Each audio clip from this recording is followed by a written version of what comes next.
तो आज social pharmacy का नया यूनिट इंट्रोडक्शन ऑफ माइक्रोबायोलॉजी। ठीक है, माइक्रोबायोलॉजी आपने टर्म सुना होगा सभी ने।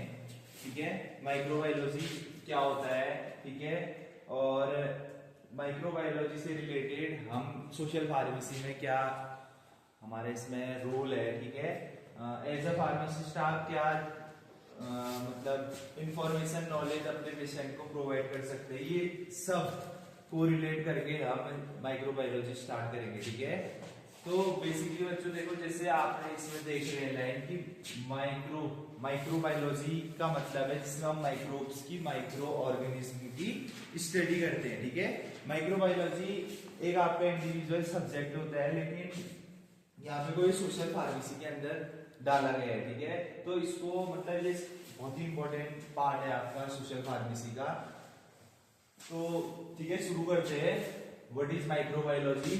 ये बोलता है micro too small to be seen with the naked eyes. कहने का मतलब ऐसे छोटे आपके माइक्रोब जो कि नेक्ड आइज से नहीं देखे जा सकते हैं through microscope, through compound microscope. Note भी होना चाहिए, नॉट होना चाहिए इसमें। ठीक है, नॉट होना चाहिए, too small to be seen with naked eyes, not होगा इसमें। ठीक है, not seen with naked eyes. ठीक है, इसमें करेक्शन कर लेना, वो जो स्लाइड है इसमें स्लाइड में क्या कहते हैं, नॉट नहीं लिखा है, not seen with naked eyes. ठीक है, ये नेक्ड आइज से नहीं देखे जा सकते। ठीक है बच्चों, तो इसमें बायोलॉजी मतलब ये लिखते हैं, बायो मतलब जैसा कि आपको पता है लाइफ, और लॉजी मतलब किसी भी चीज की स्टडी करना। ठीक है, अब माइक्रोबायोलॉजी क्या हमें डील करती है? ठीक है, ऐसी स्टडी जो भी माइक्रोब्स को नेक्ड आइज से नहीं देखी जा सके। ठीक है, जो कि पहली लाइन बता रही है हमें, microbiology is the study of all living organism that are too small to be visible with naked eyes. मतलब ठीक है, कहने का मतलब जो नेक्ड आइज से आप नहीं देख सकते, थ्रू माइक्रोस्कोप ये चीजें देखी जा सकती है, वो आपकी क्या होती है, माइक्रो ऑर्गेनिज्म। ठीक है, इसके बाद ये लिखता है दिस इंक्लूड्स, ठीक है, bacteria, archaea, virus, fungi, prions, protozoa और एल्गी। ठीक है, ये आपके माइक्रोब्स होते हैं जो कि प्रेजेंट होते हैं आपके डिफरेंट, मतलब ऐसे कंटामिनेंट प्रोडक्ट होते हैं आपकी, ऐसे माइक्रोब्स जो कि कंटामिनेशन फॉर्म करने के बाद आपकी बॉडी में कोई इंफेक्शन, कोई डिजीज कॉज करते हैं। ठीक है, कहने का मतलब बैक्टीरिया, वायरसेस, प्रोटोजोआ, फंगी, ये जो भी होता है, ये ऐसी कंडीशन होती है जो डिजीज में इन्वॉल्व होती है। आप जब बीमार होते हैं तो इन्हीं के कारण होते हैं। ठीक है, इसके अलावा देखो कलेक्टिवली नोन एज माइक्रोब्स। ठीक है, तो अगर आपसे शॉर्ट आंसर या वेरी शॉर्ट आंसर में पूछा जाए write down the 5 names of microbes, तो आप ये सभी लिख लेंगे। ठीक है, these microbes play key role in nutrient cycling, biodegradation, climate change, food spoilage, the cause and control of disease and biotechnology. कहने का मतलब ये किन किन चीजों में इंक्लूड होते हैं, किन किन चीजों में अपना इंपॉर्टेंट रोल प्ले करते हैं। ठीक है, जो भी न्यूट्रिएंट्स आप लेते हैं बॉडी में जाने के बाद, फूड पॉइजनिंग सुना होगा आपने, फूड पॉइजनिंग नाम। फूड पॉइजनिंग जब होती है तो उसमें भी कहीं ना कहीं हमारे माइक्रोब्स इंक्लूड रहते हैं। ठीक है, इसके अलावा क्लाइमेट चेंज जब होता है, ठीक है, वायरसेस इन्वॉल्व होते हैं आपके, जैसे कि आप किसी फ्लू से जूझते हैं, ठीक है, आपको फीवर आ जाता है। ठीक है, तो ये सब इंक्लूड करते हैं हमारा क्या, माइक्रोब्स। ठीक है, इसके अलावा बायोडिग्रेडेशन, ठीक है, गंदगी, biodegradation, degradable, non degradable products जो भी कंटामिनेंट कॉज करती है, कंटामिनेशन कॉज करती है। कंटामिनेशन से क्या करते हैं, जितने भी स्पॉइलेज हो जाते हैं, आप वेस्ट गार्बेज रोडों में फेंकते हैं किनारे, उन्हें जलाते हैं।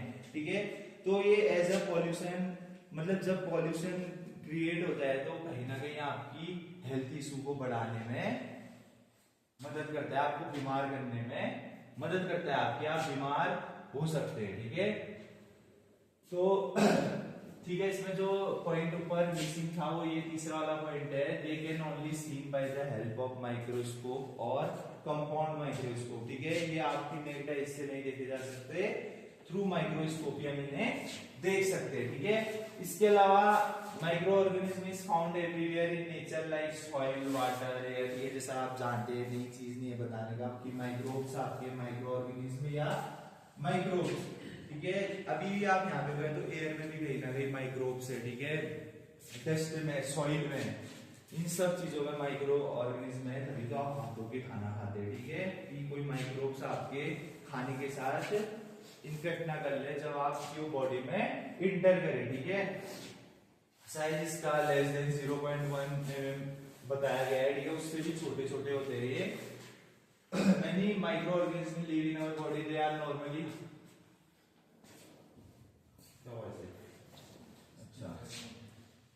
many microorganisms live in our body. They are normally harmless and even helpful, but under certain conditions some microorganisms cause disease. इस पॉइंट का मतलब समझना बच्चों, ये बोल रहा है कि ऐसी कुछ कंडीशंस होती है जिसके अंदर माइक्रोब्स आपकी बॉडी में इंटर करते हैं और आपको बीमार करते हैं। बट कुछ माइक्रोब्स या बैक्टीरिया आपकी बॉडी में से प्रेजेंट होते हैं जो कि आपका इन्फेक्ट करने से बचाते भी है। आपने ग्राम पॉजिटिव और ग्राम नेगेटिव बैक्टीरिया का नाम सुना होगा, ठीक है। अभी आगे आएगा आपका एक्टिनोमाइसिट्स। ये जो है एक्टिनोमाइसिट्स, ये ग्राम नेगेटिव बैक्टीरिया है आपका, ठीक है।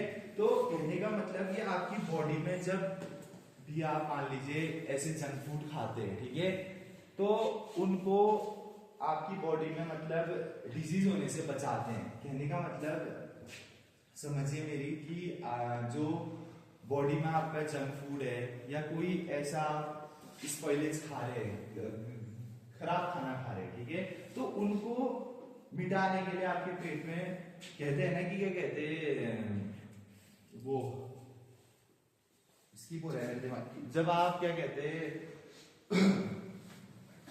मतलब कि 4, 5, 6 महीने में जब आप क्या कहते हैं वो क्या कहते हैं कीड़े की दवाई खाते हैं, ठीक है, एल्बेंडाजोल खाते हैं, ठीक है।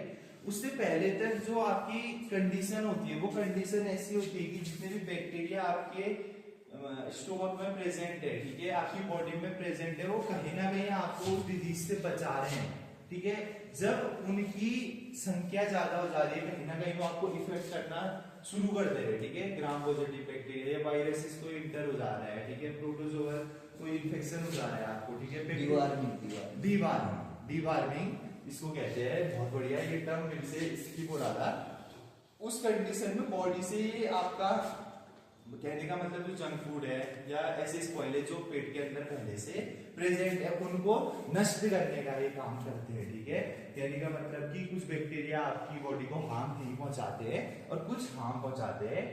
ये वाला पॉइंट यही बोल रहा है, ठीक है। और देखो जो इसका सबसे लास्ट पॉइंट है, ये इंपॉर्टेंट पॉइंट है, फादर ऑफ माइक्रोबायोलॉजी एंटिनो वेन ल्यूवेनॉक, ठीक है। एंटिनो वेन ल्यूवेनॉक फादर ऑफ माइक्रोबायोलॉजी है, और लुईस पास्चर जैसे आपको पता है फादर ऑफ मॉडर्न माइक्रोबायोलॉजी, ठीक है। कहने का मतलब अगर कहीं पे को लिखा हुआ आता है कि who is known as the father of microbiology, तो वहां पे को आप लुईस पास्चर लिखेंगे, लुईस पास्चर, ठीक है। मॉडर्न अगर आप लोगों से ये दोनों चीज अलग अलग बहुत अच्छे से सुनना, फादर ऑफ माइक्रोबायोलॉजी और फादर ऑफ मॉडर्न माइक्रोबायोलॉजी, जहां पे को अलग अलग पूछा जाए वहां पे को आप एंटिनो वेन ल्यूवेनॉक का नाम याद रखेंगे और लुईस पास्चर का नाम याद रखेंगे। लेकिन अगर आपसे खाली पूछा जाए who is known as the father of microbiology, तो वहां पे को आप लुईस पास्चर लिखेंगे, क्योंकि अभी की मॉडर्न माइक्रोबायोलॉजी के फादर लुईस पास्चर है, ठीक है।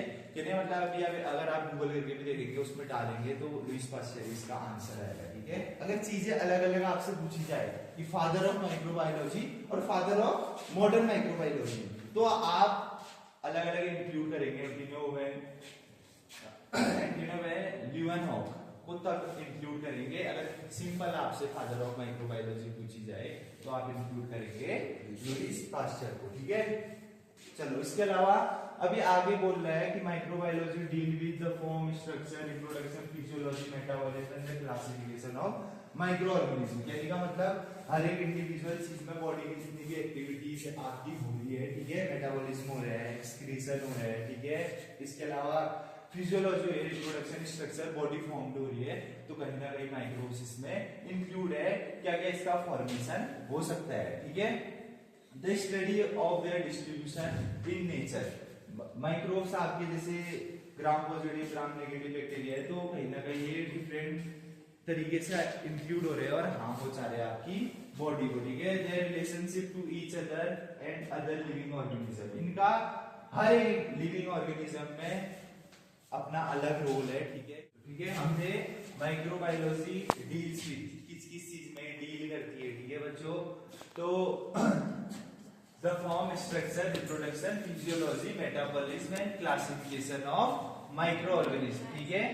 इसके अलावा the study of their distribution in nature, ठीक है, जो सॉइल में होगी, एयर में होगी, ठीक है, हवा में होगी, किसी भी चीज में होगी, उस चीज का classification, their relationship to each other and other living organism, वो अदर लिविंग ऑर्गेनिज्म के साथ कैसे रिलेशन में है, मतलब कैसे इंपैक्ट कॉज कर रही है, ठीक है। कोई डिजीज कॉज कर रही है, उससे पहले क्या वो इंपैक्ट डाल रही है, क्या उसका रिलेशन, क्या उसका पॉजिटिव रिलेशनशिप है या नेगेटिव रिलेशनशिप है, क्या वो हार्म कर रही है या कोई पॉजिटिव इंटेंट कॉज कर रही है, ठीक है बच्चों। Their effect on human beings and other animals and plants, ठीक है, किसके थ्रू वो इंटर हो रही है। ये मतलब कहने का मतलब माइक्रोबायोलॉजी किस किस चीज में डील कर रही है, ठीक है, वो चीज हम इसमें देख रहे हैं। Their ability to make physical and chemical changes in our environment, ठीक है। फिजिकल और केमिकल चेंजेस में मतलब इसके क्या क्या एग्जांपल हो सकते हैं, कोई बताएगा। फिजिकल और केमिकल चेंजेस इन एनवायरनमेंट, जो एक पॉइंट है आपका फिफ्थ नंबर वाला, ठीक है, सेकंड लास्ट।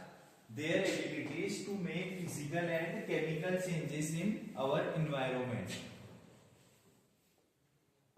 कोई भी क्या समझ रहे इस लाइन से? फिजिकल चेंजेस जैसे डिजीज कॉज करता है।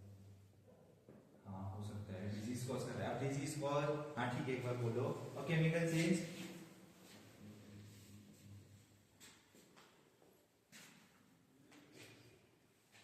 केमिकल चेंज जनरली बच्चों जो इंडस्ट्रीज होती है, इंडस्ट्रीज से हमारे स्पॉइलेज आते हैं, ठीक है, एयर के थ्रू, ठीक है, कोई वेस्ट मटेरियल कहीं पे चल रहा है, वो केमिकल चेंजेस के अंदर आता है। फिजिकल चेंजेस जैसा आप आज देख रहे हैं, मौसम चेंज हो गया, ये फिजिकल चेंजेस। अगर फिजिकल चेंजेस मान लीजिए कि टेम्परेचर में कोई चेंजेस हो, फिजिकल चेंज के अंदर आया, ठीक है, ज्यादा ठंडा हो गया, आप बीमार हो गए, तो कहीं ना कहीं तो कोई माइक्रोब्स इंक्लूड है आपको बीमार करने के पीछे, तो वो फिजिकल केमिकल चेंज की यहाँ पे बात हो रही है, ठीक है। इंडस्ट्रियल एरिया में आप रह रहे हैं, ठीक है, और अगर आप वहां पे को किसी कारण बीमार हो रहे हैं, तो वहां पे वो इंडस्ट्रीज से जो स्पॉइलेज कोई धुएं आ रहे हैं, ठीक है, वो आपको अस्थमा कॉज कर दे रहे हैं, ठीक है। आप बहुत लंबे टाइम से किसी इंडस्ट्रियल एरिया में रह रहे हैं, सिड्यूल वाली जगह, तो आपने देखा होगा उसको बहुत दिक्कतें होती है।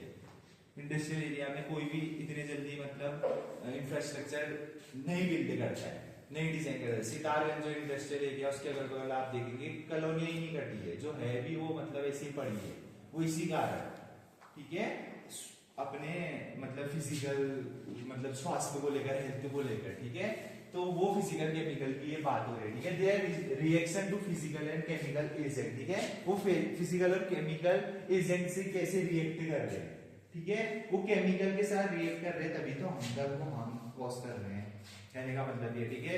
फिजिकल चेंज तो हो गया, ठीक है, लेकिन अगर हम मौसम की वजह से बीमार हो रहे हैं, ठीक है, कोई सिम्टम, कोई वायरस हमारे अंदर घुस जा रहा है, हमें बुखार आ जा रहा है, तो कहीं ना कहीं नेचर का कॉज है, ठीक है। तो इन सब चीज की यहाँ पे को बात हुई, ठीक है। अब टाइप्स ऑफ माइक्रो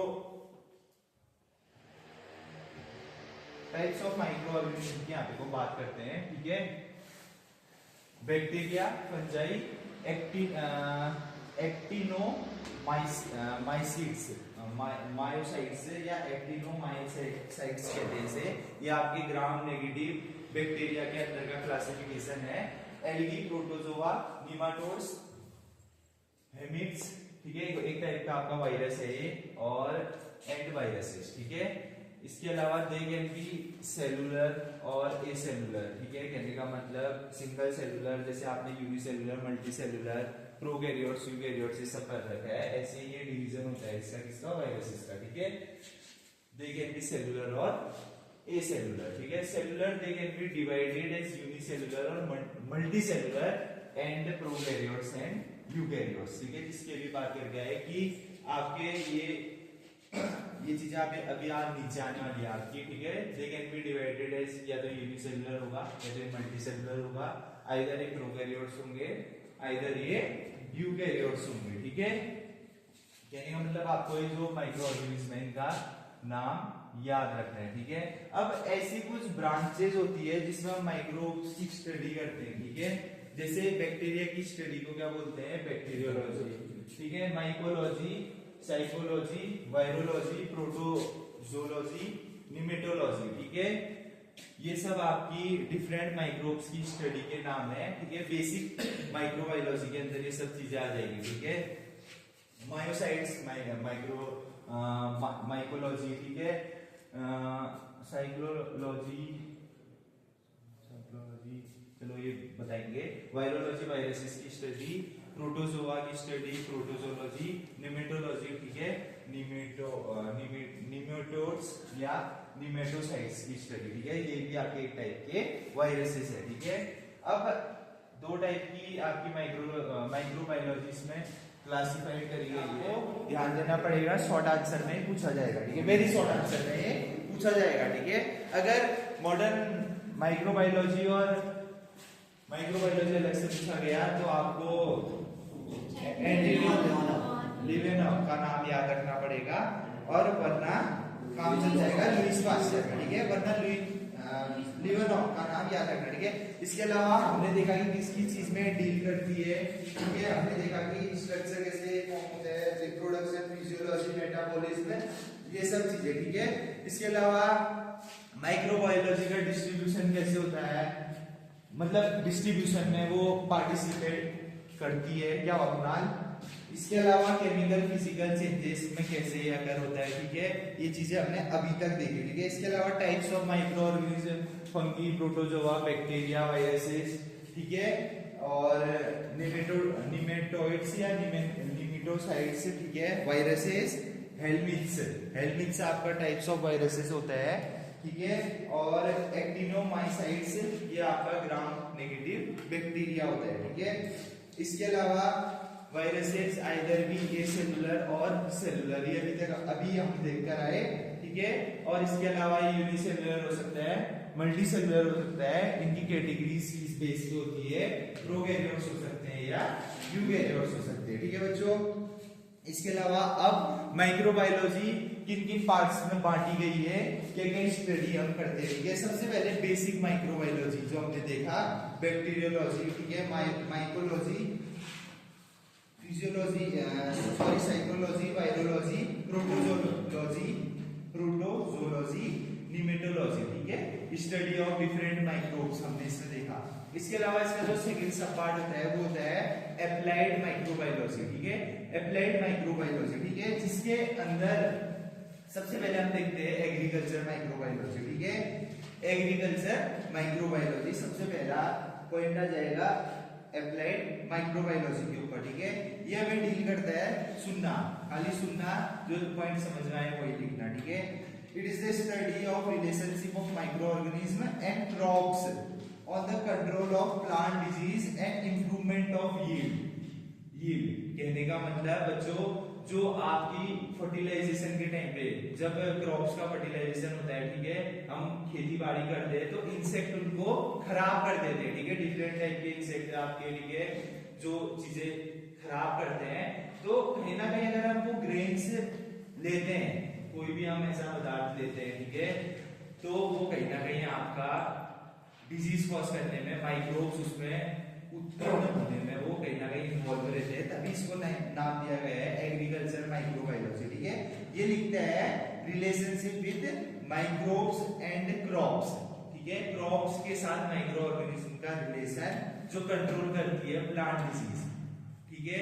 अगर वो तरीका है, वो मतलब वो कीटनाशक हम छिड़कते हैं ना, उनको पेस्टिसाइड्स होते हैं, ठीक है, कीटनाशक होते हैं ऐसे जो आप छिड़क के उनको मारते हैं, लेकिन अगर वो हार्म कॉज करे तो ये सब पार्ट किसके अंदर आएगा, एग्रीकल्चर माइक्रोबायोलॉजी के अंदर, ठीक है। ये टाइप्स आपको खाली याद रखने हैं, चीजें आप इनके टर्म से ही समझ जाएंगे। जैसे एक्वेटिक माइक्रोबायोलॉजी, ठीक है। एक्वेटिक माइक्रोबायोलॉजी बोलता है, aquatic microbiology is the study of micro organism and their activity in the fresh and marine water including lakes, rivers and seas. कहने का मतलब जो हम गंदगी फैला रहे हैं लेक्सों में, ठीक है, हम आपने देखा होगा मछली पालन आजकल सब लोग कर रहे हैं, ठीक है, तो वो कहीं ना कहीं माइक्रोब्स उसमें कितने ज्यादा, एल्गी आपने देखा होगा ऊपर ऐसी एल्गी लगी रहती है उसमें, ठीक है, तो कहीं ना कहीं अगर हम जो फिश लेता है, ठीक है, फिश खाता है, तो कहीं ना कहीं उनमें भी माइक्रोब्स है जो एक आपको हेल्थ इशू बन सकते हैं, ठीक है। ये चीजें इसमें बताई गई है, ठीक है, कि माइक्रोबायोलॉजी कहाँ पे को इंक्लूड है, इसकी ब्रांचेस कैसे है, बाकी ठीक है टर्म में ही लिखा गया है कि ये क्या क्या। फिलहाल आप यहाँ पे को लिख रहे हैं, वहां पे आप लिखेंगे agriculture microbiology, aquatic microbiology, air microbiology, air microbiology जैसा हम ऊपर पढ़ के आए, अगर आपको याद हुआ अभी जस्ट, कि role and contamination of spoilage of food, ठीक है, फूड में through contamination, through air spoilage, अगर फूड खराब हो रहा है, खुला खाना अगर आप छोड़ दे रहे हैं, ठीक है, फॉर एग्जांपल, जैसे एक एग्जांपल होता है, आप नॉर्मल क्या कहते हैं एयर स्पॉइलेज का एग्जांपल है, कैसे वो कर सकते हैं, ब्रेड ले लीजिए, ब्रेड में पानी डाल दीजिए, उसे 24 घंटे के लिए या 12 घंटे के लिए ऐसे छोड़ दीजिए, उसमें सुबह क्या कहते हैं फंगस होगा ही होगा, ठीक है, तो ये स्पॉइलेज आपकी कंटामिनेशन के जीते जागते उदाहरण है, ठीक है बच्चों। इसके अलावा डेयरी माइक्रोबायोलॉजी, डेयरी प्रोडक्ट्स, ठीक है, डेयरी प्रोडक्ट्स, ये वाला डेयरी नहीं, डेयरी वाला डेयरी नहीं, डेयरी प्रोडक्ट्स, डेयरी माइक्रोबायोलॉजी, ठीक है, ये बोलता है it deal with the micro organism that are associated with milk and milk product which is defined as dairy microbiology, ठीक है। In milk microorganism play a vital role in the production of many product। कहने का मतलब अगर आप दूध से क्या कहते हैं दही बना रहे हैं, ठीक है, तो कहीं ना कहीं उसमें कोई कंटामिनेशन फाउंड हो रहा है, ठीक है, कोई माइक्रोब्स उसमें प्ले, मैंने माइक्रोब्स के दो काम आपको शुरू में बताए थे जब हम पढ़ रहे थे, पॉजिटिव है कि नेगेटिव, ठीक है, कहीं ना कहीं वो सही है, ठीक है, मतलब कि हेल्थ कंडीशन आपकी कॉज नहीं करेगा, जैसे आप वैसे रहेंगे स्वस्थ, इफेक्ट वो बढ़ाएगा अपने सब क्या कहते हैं बैक्टीरिया और वायरसेस की स्ट्रेंथ आपकी बॉडी के अंदर ज्यादा एंटर हो जाएगी, ठीक है। तो अगला है इंडस्ट्रियल माइक्रोबायोलॉजी, ठीक है, इंडस्ट्रियल में यही आता है, ठीक है बच्चों, जो आपका प्रोडक्शन होता है, ठीक है, प्रोडक्शन होता है किसी भी कॉस्मेटिक का, किसी भी फार्मास्यूटिकल ड्रग का, कोई एड बन रहे हैं आपके, ठीक है, एल्कोहलिक बेवरेजेस बन रहे हैं आपके, ठीक है, एंटीबायोटिक्स बन रही है, कोई ड्रग्स बन रही है, तो कहीं ना कहीं वो एयर पोल्यूशन बाहर निकाल रहा है, कॉज कर रहा है, तो ये सब चीजें इंडस्ट्रियल माइक्रोबायोलॉजी में आ जाएगी। इंडस्ट्रियल माइक्रोबायोलॉजी एक पॉइंट बोल रहा है हमसे, it also include fermentation technique for the production of different compound. Fermentation हम करते हैं, किसी भी चीज का फर्मेंटेशन कर रहे हैं, तो वो कहीं ना कहीं इंक्लूड हो रहा है माइक्रोब्स के थ्रू, ठीक है, माइक्रोब्स बोले तो माइक्रो ऑर्गेनिज्म, ठीक है। इसके बाद आती है फूड माइक्रोबायोलॉजी, ठीक है, फूड, ये टर्म क्लियर होते जा रहे हैं ना, टेस्ट जैसा कुछ देखो, इन टर्म में डिराइव कर रहे हैं कि किससे कोरिलेट कर रही है, कहने का मतलब अगर मैं बोल रहा हूँ इसके अंदर की पार्ट बता रहा हूँ, तो मुझे नहीं लगता कि इसकी जरूरत है। फूड माइक्रोबायोलॉजी तो कहीं ना कहीं खाने को लेकर रिलेट करते हैं कि फूड माइक्रोबायोलॉजी में कैसे माइक्रो ऑर्गेनिज्म अपना इफेक्ट शो करते हैं, ठीक है, खाना खुला छोड़ोगे, सुबह बासी खाना खा रहे हो, 3-4 दिन का रखा खाना है, तो फूड पॉइजनिंग हो जाएगी, कहीं ना कहीं उसमें माइक्रो ऑर्गेनिज्म में कोई कंटामिनेशन आ जाएगा, तभी आप बीमार पड़ेंगे, ये मतलब है फूड माइक्रोबायोलॉजी से। अब अगला बोलते हैं मेडिकल माइक्रोबायोलॉजी, ठीक है, मेडिकल माइक्रोबायोलॉजी तो टर्म ही ऐसा है, कोई भी पॉजिटिव एजेंट है, पॉजिटिव एजेंट क्या होता है, जो आपकी डिजीज कंडीशन में आपको डिजीज पैदा करने में इफेक्ट करता है, पॉजिटिव एजेंट, जैसे वायरस हो गया उसे पॉजिटिव एजेंट कहेंगे, बैक्टीरिया है वो पॉजिटिव एजेंट है, वो पॉजिटिव एजेंट आपकी बॉडी में एंटर कर रहा है, आपको बीमार कर रहा है, तो वो किसके अंदर आ जाएगा, मेडिकल माइक्रोबायोलॉजी के अंदर आ जाएगा। इसके बाद ये बोल रहा है फार्मास्यूटिकल माइक्रोबायोलॉजी, ठीक है, ये बोल रहा है it is the study of microorganism which is responsible for the production of antibiotics, vaccine, vitamins and pharmaceutical substance, ठीक है, जितनी भी चीजों का प्रोडक्शन हो रहा है फार्मा लाइन में, ठीक है, वो कहीं ना कहीं हेल्थ इश्यूज कॉज कर रहे हैं, ये सब फार्मास्यूटिकल माइक्रोबायोलॉजी के अंदर आते हैं। अब ये बता रहा है it also includes the method of sterilization and disinfection, ठीक है, स्टेरिलाइजेशन कोई टेक्निक है किसी चीज को साफ करने की, ठीक है, किसी चीज को स्टेरिलाइज करते हैं हम, ठीक है। अगर मान लीजिए एपीको है तो हम क्या यूज करते हैं, डिसइंफेक्टेंट यूज करते हैं, ठीक है, फिनाइल्स वगैरह छोड़ते हैं, ठीक है। अगर आपको फ्लोर की अगर कोई माइक्रोब्स हटाने हैं, ठीक है, घर में आप पोछा लगाते हैं, ठीक है, ठीक है, तो वो डिसइंफेक्टेंट के अंदर आते हैं, ठीक है। एंटीसेप्टिक और डिसइंफेक्टेंट, ये आपका एक इंपॉर्टेंट क्वेश्चन बनता है, ठीक है। अगर आगे आएगा तो जरूर इसको अलग से पढ़ेंगे, difference between antiseptic and disinfectant, ठीक है। ये देखना आप कि एंटीसेप्टिक के अंदर जो आपके डिटॉल, हैंड वॉश, ये सब चीजें आती है, ठीक है, जो किसी डायरेक्ट पॉजिटिव एजेंट को सॉरी जहाँ पे को आपके एड लग गई, मरहम पट्टी करनी है उसमें, लेकिन हम डायरेक्टली यूज नहीं करते हैं डिसइंफेक्टेंट को अपनी बॉडी में किसी पार्ट को। डिसइंफेक्टेंट में फिनाइल या आपके हार्पिक्स जो आप लोग यूज करते हैं, क्लीनर, टॉयलेट क्लीनर्स वगैरह, ये डिसइंफेक्टेंट के अंदर आते हैं। तो इसमें एक डिफरेंस आता है, अगर आगे कहीं पे दिखा होगा तो हम इसे डिटेल में पढ़ेंगे, लेकिन अभी यहाँ पे वो इतना ही है, ठीक है। अगला आता है टेक्सटाइल माइक्रोबायोलॉजी, ठीक है। टेक्सटाइल जितनी भी इंडस्ट्रीज होती है, फिर से बात वही आई, अगर इंडस्ट्रीज है तो वहां पे कुछ सॉरी एयर के थ्रू जितना भी हमारा वेस्टेज बाहर आएगा वो कहीं ना कहीं, जैसे कुछ भी है ना, कहीं देखो ईंट पत्थर की फैक्ट्री है, अभी ईंट बन रहे हैं, चूना भट्टी है हमारी, ठीक है, और गन्ना मिल है, तो अगर उसके इर्द गिर्द कहीं ना कहीं तो कॉज हो रहे हैं ना, मतलब कहीं ना कहीं वो उनकी बीमारी में तो कारण बन रहे हैं ना, तो इंडस्ट्रीज जहाँ पे वो भी टर्म आए वहां पे तो आप लोग ये चीजें इंक्लूड कर सकते हैं। एयर है उनका, ठीक है, सॉइल है, वाटर है, ये सब वेस्टेज जितने हैं वो सब बाहर निकल रहे हैं, तो कहीं ना कहीं ये बोल रहा है कि द फंजाई, ठीक है, बैक्टीरिया, ये सब हार्मफुल फाइबर्स है जो कंज्यूमर जो कंज्यूम कर रहे हैं हम लोग, ठीक है। इसके अलावा लास्ट इसमें क्योंकि भाई 9 है ना, लास्ट है इसमें एनवायरमेंटल माइक्रोबायोलॉजी, ठीक है। एनवायरमेंटल माइक्रोबायोलॉजी ये बता रहा है, environmental microbiology is the study how microbes interact with environment and other effect on landscape that spread the viruses and bacteria, the distribution of algae, fungi and pesticidal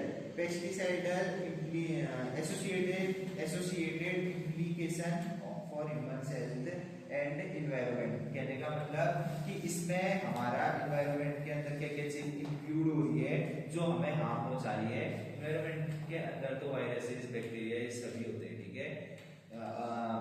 environmental microbiology जैसे normal, इसमें chemical और physical changes भी include हो सकते हैं, ठीक है। तो ये कैटेगरीज थी आपकी कि मतलब ये मेन हेडिंग टाइप्स और branches and scope of microbiology, ठीक है। इसके अंदर बेसिक माइक्रोबायोलॉजी जिसके अंदर हम individually bacteriology, mycology, virology, nematology, protozoology, ये इंडिविजुअल उस माइक्रो ऑर्गेनिज्म के बारे में पढ़ते हैं। एप्लाइड माइक्रोबायोलॉजी जिसके अंदर हमने 10 कैटेगरी अभी पढ़ी, वो इंडिविजुअल उन चीजों की है जैसे क्लाइमेट चेंज है, ठीक है, इंडस्ट्रियल है, डेयरी माइक्रोबायोलॉजी है, एयर माइक्रोबायोलॉजी है, एक्वेटिक है, टेक्सटाइल है, तो ये इंडिविजुअल उन चीजों के लिए है, ठीक है। तो ये हो गया एक छोटा सा इंट्रो किसका, माइक्रोबायोलॉजी का, जितना अभी हमने देखा। ये बेसिक इंट्रो है माइक्रोबायोलॉजी का कि माइक्रोबायोलॉजी के अंदर क्या क्या चीजें आती है, ठीक है। अब बच्चों माइक्रोबायोलॉजी हमारी दो चीज में डिराइव करी गई है, ठीक है। आप लिख सकते हैं microbiology is derived into 2 forms, ठीक है, 2 टाइप्स या 2 फॉर्म्स। पहली है बेसिक रिसर्च माइक्रोबायोलॉजी और दूसरी है एप्लाइड माइक्रोबायोलॉजी। बोर्ड में लिखा है, आप ऐसे ही फ्लो चार्ट बना सकते हो, ऊपर माइक्रोबायोलॉजी लिखो, वो 2 चीज में कैटेगराइज्ड की गई है या डिवाइड की गई है। पहला है बेसिक रिसर्च माइक्रोबायोलॉजी, दूसरा है एप्लाइड माइक्रोबायोलॉजी। देखो बच्चों, कोई भी चीज है अगर फ्लो चार्ट के फॉर्म में आप चीजें समझा सकते हो तो बहुत ही बेहतर है, उससे अच्छी कोई चीज ही नहीं है। चाहे आप सेशनल में सीखे अभी बनाने की कोशिश करें, अगर फाइनल तक आप फ्लो चार्ट के थ्रू कोई भी चीजें समझा सकते हैं तो मुझे लगता है वो मार्क्स गेन करने का बहुत ही अच्छा अवसर है। चीजें ज्यादा कवर होती है उसमें, और दूसरा ठीक है, आपको मैटर कम डालना पड़ता है फ्लो चार्ट के अंदर, वो स्पेस ज्यादा कवर करता है। अगर आपको फ्लो चार्ट के कोई भी चीज है, अगर फ्लो चार्ट जैसे खासकर डिफरेंस हो गई, किसी चीज के टाइप्स हो गए, कोई कैटेगरी आप लोग सिखा रहे हैं, मतलब बताना चाह रहे हैं, कैटेगरी लिखना चाह रहे हैं किसी भी ड्रग की, ड्रग डिस्ट्रीब्यूशन हो गया, ठीक है। अभी यूनिट ऑपरेशंस पढ़ लें आप लोग, कैप्सूल्स पढ़ेंगे, उसके अंदर के टाइप्स आप लोग फ्लो चार्ट में दिखाए तो बहुत ही बेहतर है, ठीक है। पॉइंट वाइज लिखना अच्छी बात है, कोई नहीं, मतलब कोई इशू नहीं है, लेकिन फ्लो चार्ट में चीजें अलग मैच करती है, ठीक है, किसी भी। तो बेसिक माइक्रोबायोलॉजी के अंदर पहला कॉलम बनाना, आप देखो बेसिक माइक्रोबायोलॉजी के अंदर ये ऐसे करके आप लोग ऐसे सब पार्ट बनाना, ठीक है, पहला दूसरा फ्लो चार्ट तो बनाना आते होंगे ना, ऐसे करके फ्लो चार्ट बनाना, ऐसे ही फिर एप्लाइड भी बनाना, ठीक है। चलो पहला लिखना by kind of organism, flow chart बना लो आप लोग, ठीक है। मतलब इसके अंदर सभी चीज कवर करी गई है, माइक्रोबायोलॉजी की सभी चीज कवर करी गई है, तो ये एक बार लिख लो, ठीक है। बाकी चीज तो देखो, इसके बाद क्या आने वाला है, प्रोकैरियोट्स यूकैरियोट्स हम पढ़ के आ रखे हैं, ठीक है। यूनिसेलुलर मल्टीसेलुलर क्या होता है ये हम पढ़ के आ रखे हैं, ठीक है। बैक्टीरिया वायरस क्या होते हैं आपको पता ही है, ठीक है, माइक्रोऑर्गेनिज्म के अंदर आते हैं, चीजें लिख सकते हैं आप, लेकिन जो चीज नहीं है कैटेगरीज हमें बांटी गई है ये आप बना लीजिए, ठीक है। पहला लिखना बाई काइंड ऑफ ऑर्गेनिज्म, ठीक है। इसमें सबसे पहला लिखना by kind of micro organism के नीचे एक और एरो बनाना, उसमें लिखना बैक्टीरियोलॉजी, जितनी भी अभी हमने क्या चीजें पढ़ी, जितनी भी अभी हमने बेसिक माइक्रोबायोलॉजी के अंदर जितनी भी चीजें पढ़ी हमने, ठीक है। बैक्टीरियोलॉजी, साइक्लोलॉजी, माइकोलॉजी, प्रोटोजोलॉजी, वायरोलॉजी और वायरोलॉजी, जितनी भी अभी हम बेसिक माइक्रोबायोलॉजी पढ़ के आए हैं वो बाई काइंड ऑफ ऑर्गेनिज्म जो है ना, एक इंडिविजुअल माइक्रो ऑर्गेनिज्म की हम स्टडी कर रहे हैं, ठीक है।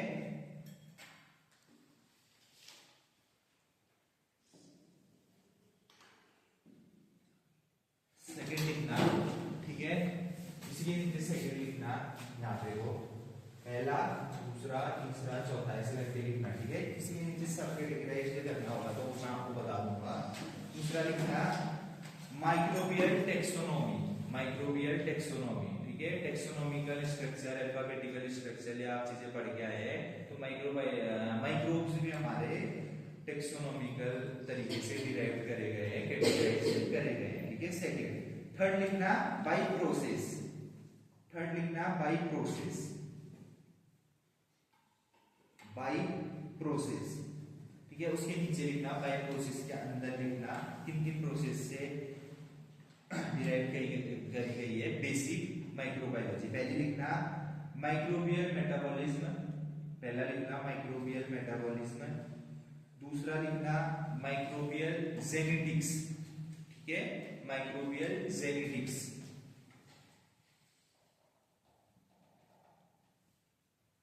तीसरा लिखना माइक्रोबियल इकोलॉजी, माइक्रोबियल इकोलॉजी,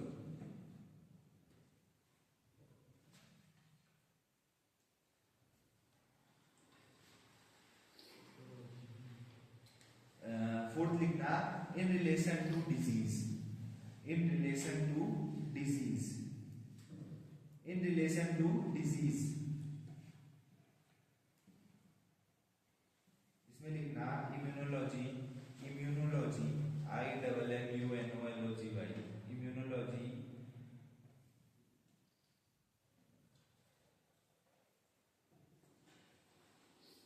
दूसरा लिखना इसी के अंदर एपिडेमियोलॉजी, एपिडेमियोलॉजी, ठीक है। अगला आपका जो पार्ट है वो एपिडेमियोलॉजी है, ठीक है, एपिडेमियोलॉजी।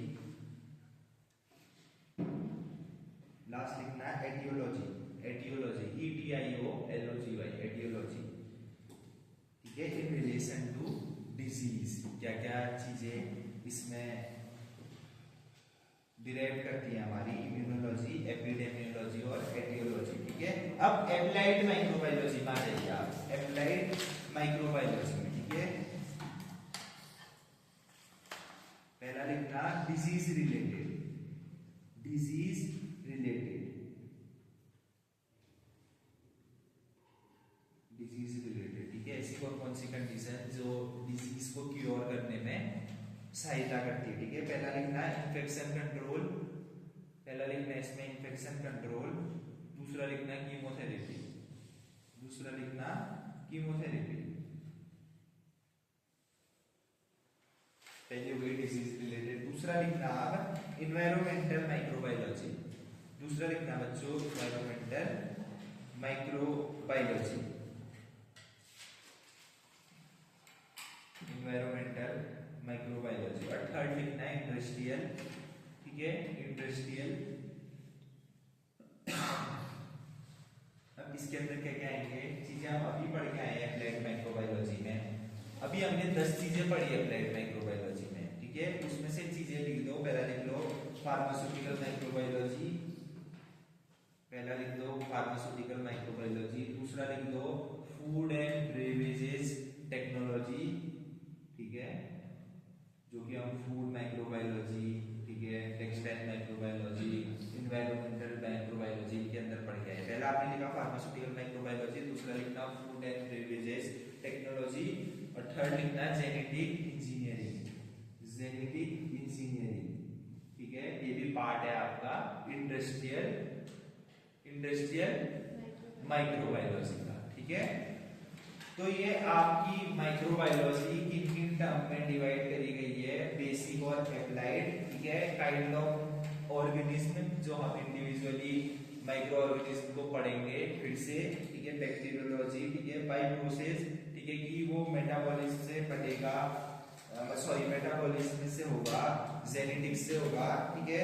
इसके अलावा फिर अप्लाइड में हमने चीजें पढ़ी, 3 चीजें देखी डिजीज रिलेटेड, क्या क्या क्योर करेंगे हमारी डिजीज, इन्फेक्शन कॉज जो भी होगा माइक्रोब्स के थ्रू उन्हें ट्रीट करेगी, कीमोथेरेपी, और इन्वायरमेंटल माइक्रोबायोलॉजी, ठीक है। ये अलग इन्वायरमेंटल माइक्रोबायोलॉजी है, इसलिए क्लासिफाइड करी गई है क्योंकि इसमें 2 चीजें इंक्लूड होती है, क्या, फिजिकल और केमिकल चेंजेस, ठीक है, फिजिकल और केमिकल चेंजेस। और लास्ट जो इंडस्ट्रियल है, इंडस्ट्रियल लाइन में आपकी हर एक ऐसी प्रिविलेजेस, ऐसी फार्मास्यूटिकल कंपनी जिसमें भी हमारी चीजें बन रही है, कॉस्मेटिक्स बन रहे हैं, ड्रग्स बन रहे हैं, टेक्सटाइल इंडस्ट्री है, ये सब हमारी इंडस्ट्रियल लाइन के अंदर आ जाएंगी, ठीक है।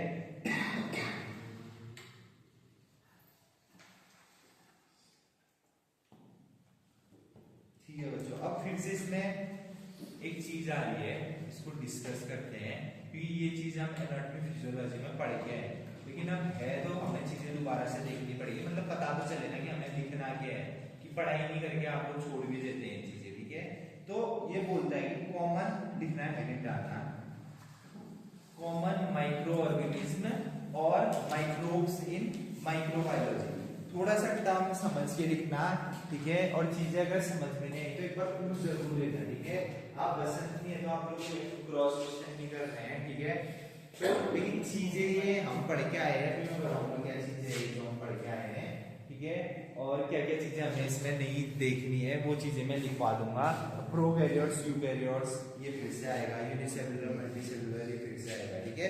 अब हेडिंग का मतलब आप समझे, कॉमन माइक्रो ऑर्गेनिज्म या कॉमन माइक्रोब्स इन माइक्रोबायोलॉजी, ठीक है। अब क्या क्या माइक्रोब्स, क्या क्या माइक्रो ऑर्गेनिज्म हो सकते हैं या होते हैं, बताओ। अरे बैक्टीरिया, आपकी वायरसेस, प्रोटोजोआ, एल्गी, यही सब तो आपके क्या है, कॉमन माइक्रो ऑर्गेनिज्म। इसके अलावा कोई नया माइक्रो ऑर्गेनिज्म थोड़ी ना होगा, ठीक है। तो इसने लिखा है कि micro organism found in each domain, ठीक है, अलग अलग डोमेन के आपके माइक्रो ऑर्गेनिज्म होते हैं। जैसे बैक्टीरिया, मैंने बताया बैक्टीरिया के 2 डोमेन होते हैं, ग्राम पॉजिटिव, ग्राम नेगेटिव, ठीक है। ऐसे ही कैरियोट्स होते हैं, ठीक है, कैरियोट्स, EUKARYOTS, कैरियोट्स, इसके अंदर प्रोकैरियोट्स और यूकैरियोट्स आते हैं, ठीक है।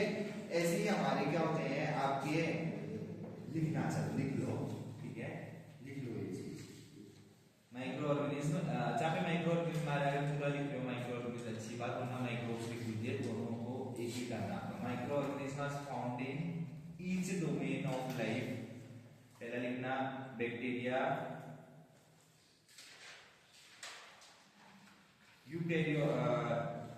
यूकेरिया या यूकेरिया लिख दो, यूकेरिया EUKARYA यूकेरिया, जिसके अंदर प्रोकैरियोट्स और यूकेरियोट्स आते हैं, ठीक है।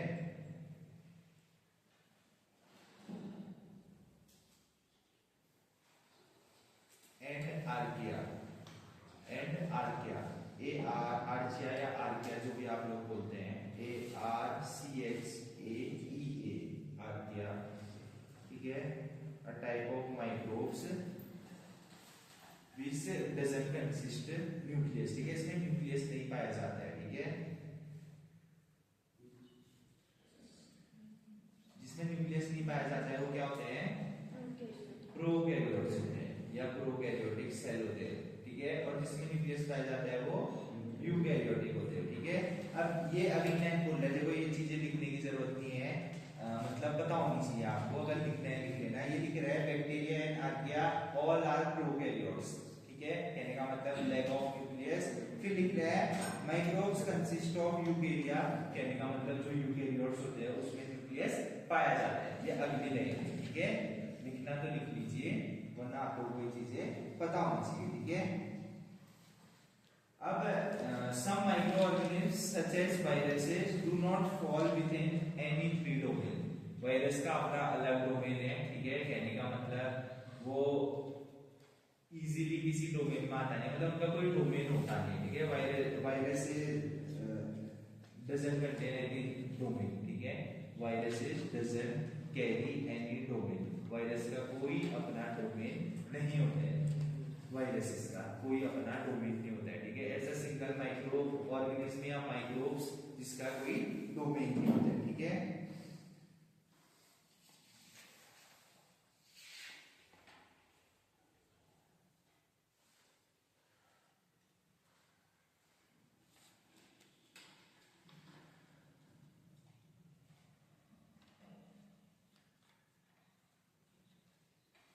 अब देखो, अब इसमें फिर से वही चीज आ गई है, ठीक है, जो चीजें हम पढ़ के आए, लेकिन एक बार हम रिवीजन जरूर करेंगे प्रोकैरियोट्स और यूकैरियोट्स, ठीक है। प्रोकैरियोट्स और यूकैरियोट्स, ठीक है, जस्ट रिवीजन, ठीक है। और अगर क्वेश्चन आएगा तो डिफरेंस शॉर्ट आंसर में प्रोकैरियोट्स और यूकैरियोट्स इससे बन सकता है, ठीक है। लिख लीजिए, इंपॉर्टेंट क्वेश्चन है, ठीक है। ये लिख रहा है single chromosome contain prokaryotes, prokaryotes में सिंगल क्रोमोसोम्स होते हैं, पढ़ के आए थे चीज। यूकैरियोट्स में सेवरल, मतलब ज्यादा क्रोमोसोम से मिलके बना रहता है। No organelles is found in, मतलब जो हमारे ऑर्गेनेल्स है, क्या क्या होते हैं ऑर्गेनेल्स, माइटोकॉन्ड्रियाज, क्या कहते हैं, गोल्जी बॉडीज, ये कंटेन नहीं होते प्रोकैरियोट्स में। और सेवरल मेम्ब्रेन बाउंड ऑर्गेनेल्स होती है हमारी, क्या, यूकैरियोट्स होती है, ठीक है। और सर्कुलर डीएनए, ठीक है, प्रोकैरियोट्स में प्रेजेंट होता है। और लीनियर डीएनए इसमें प्रेजेंट होता है यूकैरियोट्स में, ठीक है। ये लिख रहा है plasma membrane typically lakhs receptors in prokaryotes, plasma membrane with receptors present in eukaryotes, ठीक है। Small ribosomes present in prokaryotes, large microorganism in cytosol present in eukaryotes, ठीक है। और प्रोकैरियोट्स में बाइनरी फ्यूजन होता है, पता है ना आप लोगों को। बाइनरी फ्यूजन क्या होता है, क्या होता है बाइनरी फ्यूजन, तक सुने आपने, डिवाइड हो जाता है 1 से 2 में, 2 से 4 में। सर वो तो माइटोसिस और मियोसिस डिवाइड करते हैं। बाइनरी फ्यूजन तो एसेक्सुअल रिप्रोडक्शन होता है। बाइनरी फ्यूजन एसेक्सुअल, क्या कहते हैं, डिवाइड जरूर होगा वो, लेकिन वो क्या कहते हैं एसेक्सुअल रिप्रोडक्शन के अंदर आता है बाइनरी फ्यूजन। और मिटोसिस और मायोसिस जो होती है वो आपकी यूकैरियोट्स में होती है, समझे। नहीं पता तो लिख लीजिए, बाइनरी फ्यूजन क्या कहते हैं, बाइनरी फ्यूजन को आप ब्रैकेट में सेक्सुअल रिप्रोडक्शन भी लिख सकते हैं। और मियोसिस और माइटोसिस आपकी क्या होती है, जिसमें कि डिवाइड हो जाते हैं हमारे पार्ट्स, जिसे सर ने बताया, ठीक है। वो आपका सेक्सुअल रिप्रोडक्शन होता है which consist in eukaryotes, eukaryotes में ये चीज होती है, ठीक है। ठीक है। और बाकी जितनी भी चीज आप पढ़ के आए थे कि यूकेरियोट्स में प्रेजेंट होता है, ये नहीं प्रेजेंट होता, ये कंसिस्ट होता है, ये कंसिस्ट होता है, वो भी इसमें इंक्लूड कर सकते हैं, ठीक है। नई चीज इसमें अगर सिंगल क्रोमोसोम और सेवरल, खैर ये भी पढ़ा था हमने जहां तक मुझे याद है। सेवरल मेम्ब्रेन काउंट तो हमें पता था कि उसमें ऑर्गेनेल प्रेजेंट होते हैं यूकेरियोट्स में, प्रोकैरियोट्स में नहीं होते।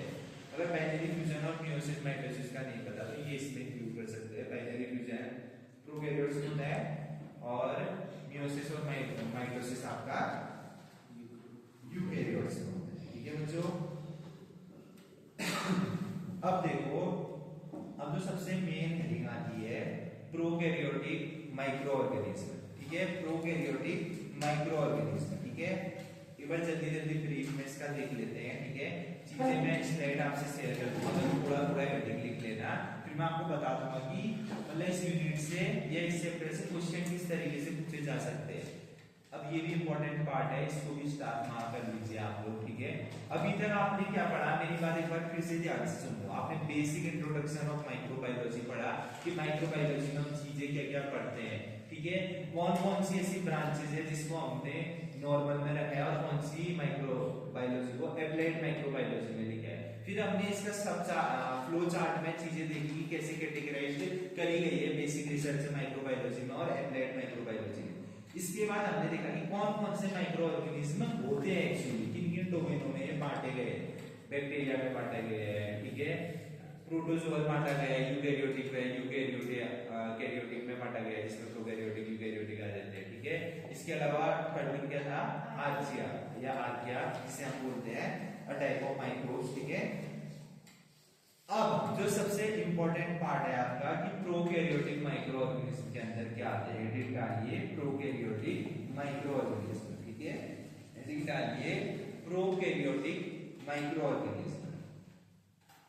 अब प्रोकैरियोटिक माइक्रो ऑर्गेनिज्म के अंदर क्या क्या आएंगे, कोई बता सकता है? कौन से माइक्रोब्स आएंगे, कौन सी सेल्स आएंगे? बैक्टीरिया आएगा। कहने का मतलब जो सिंगल सेल है जिसमें न्यूक्लियस नहीं प्रेजेंट होगा, ठीक है। बहुत बढ़िया, जिसने पीछे से बोला, ठीक है। सबसे पहले देखना बैक्टीरिया।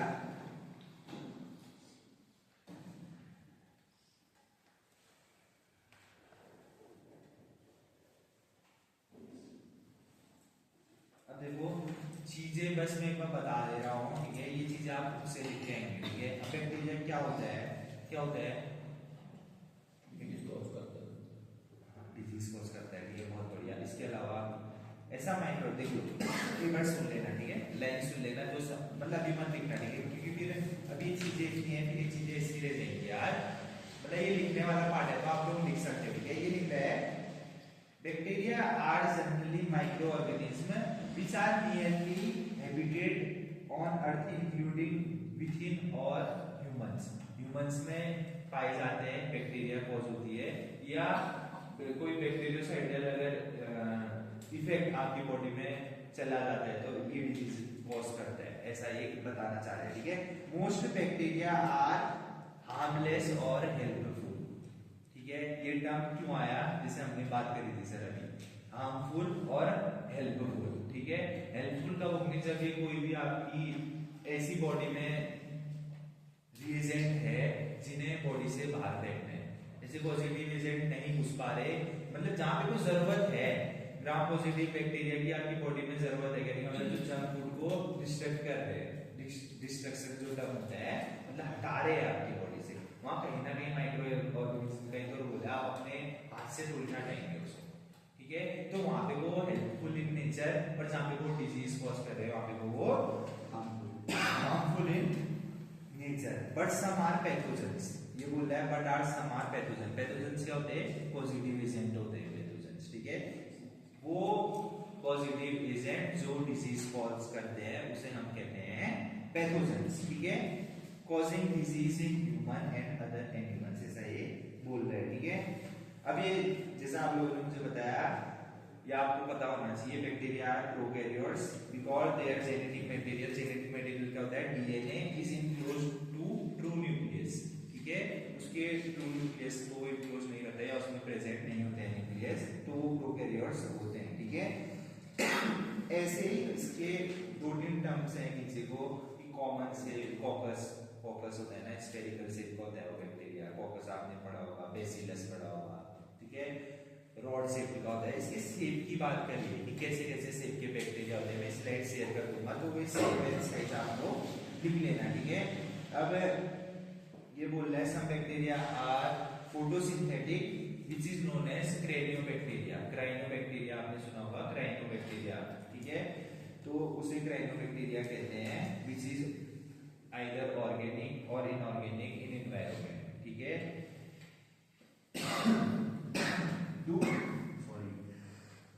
दूसरा प्रोकैरियोटिक माइक्रो ऑर्गेनिज्म का एग्जांपल है आर्किया, ठीक है, आर्चिया या आर्किया, ARCHAEA, ठीक है, archaea which is unicellular prokaryotic organism, micro organism, organism नहीं micro organism, Archaea are unicellular prokaryotic micro organism, ठीक है।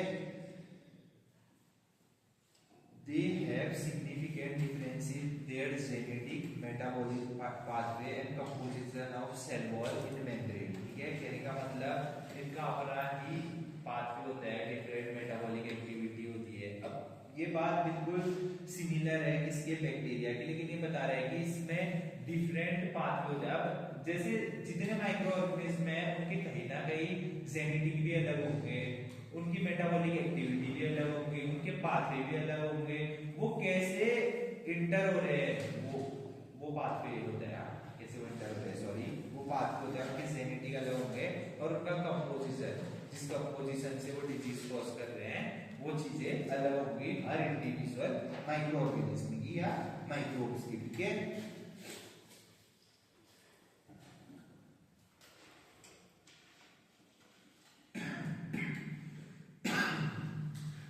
Some archaea lives in human body, but none have been shown to be human pathogens, ठीक है।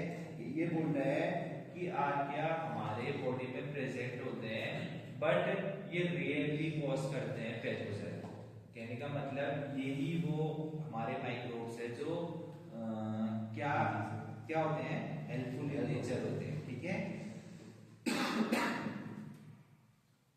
Unlike most bacteria, cell walls do not contain the similar substance in the archaea, ठीक है। जो हम पर पढ़ के आए कि जेनेटिक अलग है, मेटाबॉलिक एक्टिविटी अलग है, इनके पाथवे अलग है, वैसे ही आर्किया की क्या कहते हैं, जो आर्किया हमारा सब्सटेंस है, सॉरी माइक्रो ऑर्गेनिज्म है, ये ऐसे कंपोनेंट से मिलके बनेगा जो अपनी कंडीशन अलग शो करेगा, आइदर हेल्पफुल और हार्मलेस, ठीक है। अब प्रोकैरियोटिक के अंदर दो आपके आ गए, बैक्टीरिया और आर्चिया, ठीक है। दूसरा है यूकैरियोटिक माइक्रो ऑर्गेनिज्म, ठीक है। यूकैरियोट्स के अंदर अब क्या क्या आते हैं, ठीक है, क्या आते हैं कोई बताएगा? एल्गी, प्रोटोजोआ और फंजाई, और क्या आते हैं, कुछ प्रोटोजोआ बोलते हैं उन्हें, हेलमिन्थ्स भी आता है, ठीक है, helminths which is a type of virus, ठीक है। ये हमारा टाइप ऑफ वायरस है, ठीक है। कहने का मतलब ना ये कहाँ पे कोई इंक्लूड होता है, जैसे आपके हेलमिन्थ्स क्या होते हैं, मैं आपको अगर बताऊं कैसे माइक्रो ऑर्गेनिज्म होते हैं, कहाँ पे वो कॉज होते हैं। आपने देखा होगा कि जो डायबिटिक पेशेंट होते हैं, डायबिटिक पेशेंट में कट लग जाते हैं, कहीं पे कोई घाव जाता है, तो आपने देखा होगा कि बहुत आसानी से भरता नहीं है वो।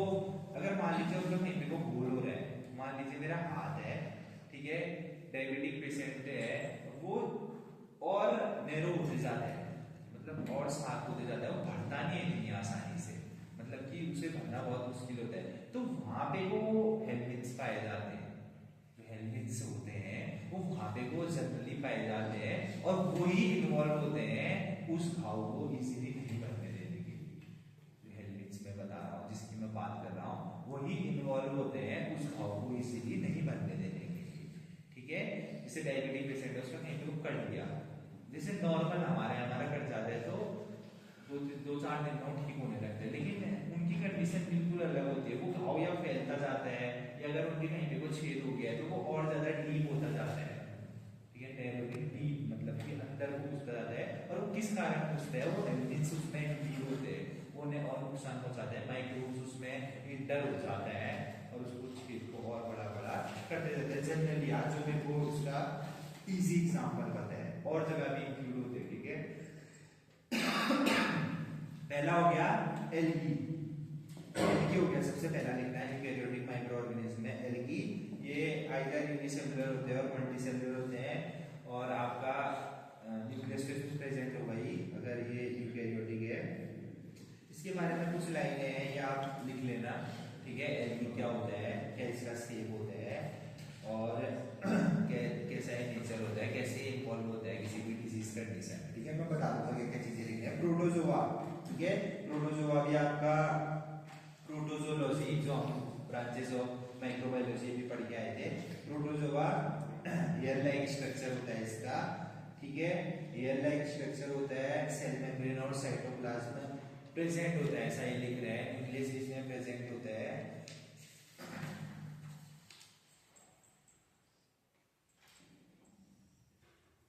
अगला है फंगिया फंजाई, जो भी इसका प्रोनाउंसिएशन है, ठीक है। ये यूकेरियोटिक होते हैं, ठीक है। फंगस इसका अदर नेम है फंगस, ठीक है। मल्टीसेलुलर होते हैं ये हमारे, ठीक है। यूकेरियोटिक के अंदर आते हैं तो इसमें आपके ऑर्गेनेल्स भी प्रेजेंट होते हैं, न्यूक्लियस भी प्रेजेंट होते हैं। ये लिख रहे हैं some multicellular fungus are generally consist of mushrooms resemble plants and they are actually quite different, ठीक है। इनका शेप और साइज अलग होता है, ठीक है।